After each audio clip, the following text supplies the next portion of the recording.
Okay, so there's a house on the hill. You can't. Oh, there it is. It's right past that transformer thing, right up there. It's hard to see it, but that house right up there is the home of Frederick Douglass previously.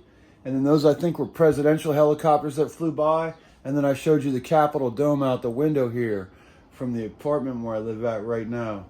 And the nice thing is that I think those were presidential helicopters. It's interesting to have helicopters flying around Washington, D.C. all the time. And that's probably something that a lot of cities don't have, but there's all kinds of helicopters flying through.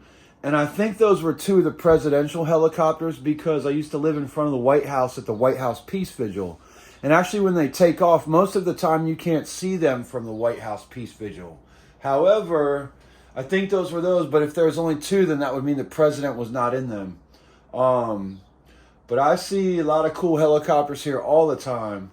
And so this is an ideal place for me to have landed to kind of get my thoughts and ideas together because Frederick Douglass is a man who changed the world and who stood up for humanity and for people right here in Washington, D.C. from this hill right here, which I like to call Frederick Douglass Mountain. I don't know if anyone else calls it that. And then to be able to see the Capitol Dome out of my window. You know, I asked one of my case managers, the man who's in charge of my housing, if I could actually stay here and just have this apartment to be where I live at, but they said no, it's not an option. But I would hope that I could stay somewhere in this area because this is where the thinking people stayed at, who weren't thinking on how to ruin our lives or how to control us or govern our mental status, how to govern our mental status. The man Frederick Douglass on the Hill was about free people and free thinking and helping people, not dividing people, confusing people, and ruling over top of people using power. So being over here is great. But the one great thing about being in my own place will be that I have a key to my apartment and my things will be locked in private and I won't have roommates. And that's not an option for everyone, but apparently it's going to be an option for me from what I understand. And I have a very important meeting tomorrow. And so I'll make sure to get plenty of sleep this evening. And how do I do that? Because I just took a nap for a few hours this afternoon. Well, I can read in my room if I can't sleep. I can draw pictures and I can write poems or whatever I do. I can listen to music. And I can go sit outside too. And because I have medical cannabis, it's a difficult situation because I'm the first one to have this in the United States and maybe the world is psychiatric medication management and services for chronic PTSD using cannabis as my treatment option. And so now I have to go across the way here and not use it here on the property. And so I'm hoping that we can work on these laws related to cannabis medication, not only for people who are living free, but also people who are incarcerated and people who are in psychiatric wards so that they too can choose cannabis as their medication other than pills, which a lot of these pills nobody knows what they are because it's all intellectual medical property, like property of the people who develop the drugs. But if you don't know what you're putting in your body, how do you know you're helping or hurting? Because a lot of these quote-unquote meds soon after require other meds to control the extra symptoms and circumstances you have. I've never had a doctor, when it comes to my mental health, talk to me about what food I eat or anything healthy related to the mechanisms of the biochemistry and what nutrients I might be lacking that might affect my synaptic behavior and make it act wrong. So these are things I have to work on privately and with people who know what they're talking about with food medicine. Food medicine was taken out of the picture in the 1950s when nearly half of the hospitals in the United States closed. And in fact, recently I met a woman who may be able to help impact the change of the United States policy. And her name is Regina LaBelle. And in the past, her position would have been called drug czar. It's not called that anymore in the United States. But she served with President Obama and also with the current President Biden with these drug policy issues. And now she's a director and a professor at Georgetown University of Law, where she not only teaches students, she's working on improving what's broken in our system. And I met her at an art event some time ago, about a month ago, and I'm hoping that they can use my experiences one day to improve the system as well. And I let her know in an email that I'm willing to help out in any way possible. But now I'm going to focus on this beautiful, beautiful place that I've ended up and stick my camera out the window, which some people would say do not do. But you know how that goes. A lot of people don't do a lot of things.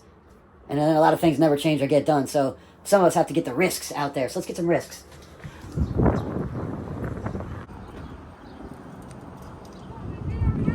And again, these are the places and these are the things and these are the people.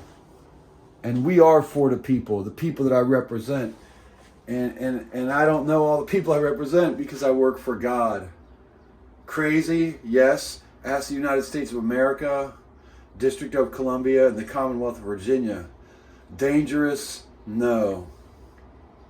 I'm not. And there's a movie about a principal who used to carry a big stick. They called him Crazy Joe until he saved the school system where he was the principal at. So who cares? I'm just saying, that's how it is. And I have been chronically homeless for many years, and I'm thankful to be indoors nowadays. And I think that very soon other people will visit me, and we can go here together.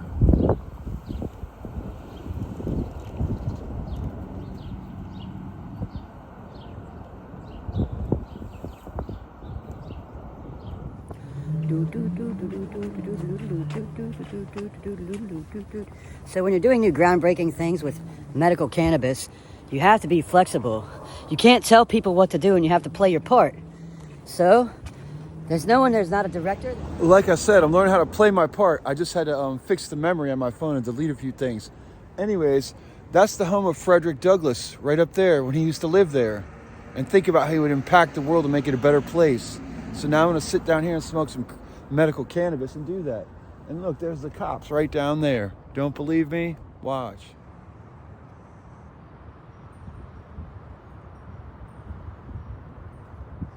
And this is what Bob Marley and all the Rastafari people call a new day. That's what we're putting together here. And I just play a part, a very small part in the big, big picture of the whole thing. Yes, sir, yes, sir, yes, sir, yes, brothers and sisters.